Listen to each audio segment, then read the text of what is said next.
Alright, I do not anticipate terrorizing you guys on the test, but if I wanted to, I could always introduce to you a pulley system that has an incline to it.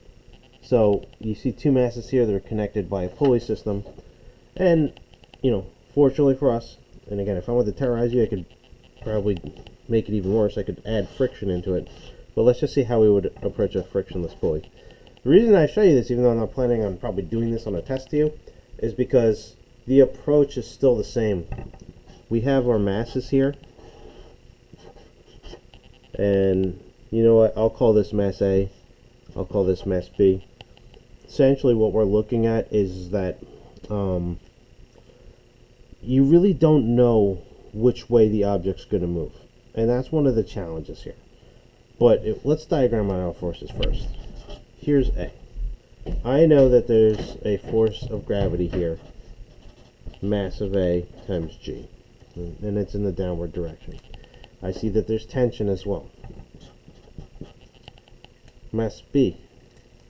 Raw forces look like this. You're going to have mass of B times G, gravity. You're going to have a normal force acting on it. There's really only one normal force, so we're safe to just call it N.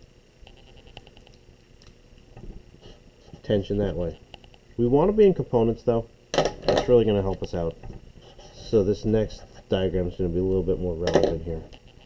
Let's get this into mg sine theta, the x component, mg cosine theta, the y component. Normal force, tension still. And we can kind of say, alright, you know what? These two things right here, they cancel out. We don't have to worry about the y forces here. X forces, however, I'm interested in it. And the way that you can determine which way it goes is ultimately going, alright, let's look at this force and this force. Those are the two external forces that are really working against each other. Whichever one's stronger, that's which way it goes. But now, what you see is that, alright, you got a 20 here, a 10 here. It's pretty clear that this does that. But let's say we didn't even know that. Directions are this for the object A, this for object B. If we set up the expression here, so if I did object A, it's sigma f in the y direction. Let's take a look at this. This is going to accelerate that way. Some people, based on the way we introduce this, we go, hey, do we write that as negative A? I really wouldn't. Because if you look, this also accelerates in the negative direction. I don't think it's going to hurt you if you do.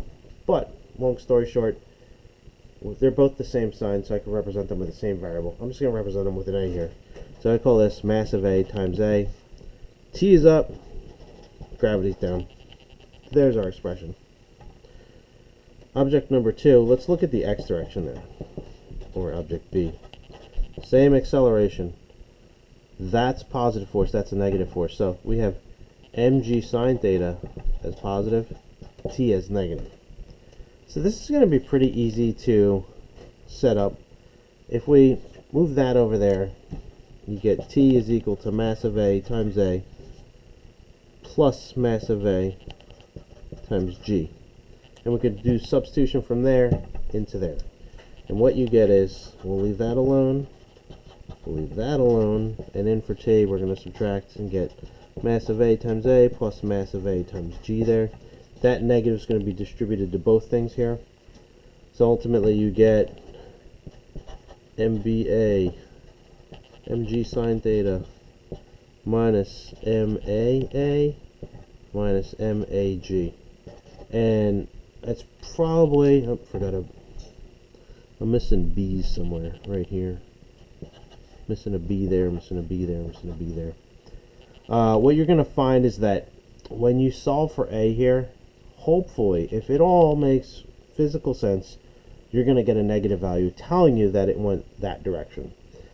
By all means, if we change the mass of this right here, the opposite might happen. And so, if that were the case and you solved for A, it would probably spit out a positive value. So chances are, we don't even know what direction this might go, and we don't have to. until you look at the numbers here, and then once you compare these numbers, you're going to see clearly which one it goes. So I want you to solve for A, and hopefully it matches up with the answer on the answer key if we've done everything correctly.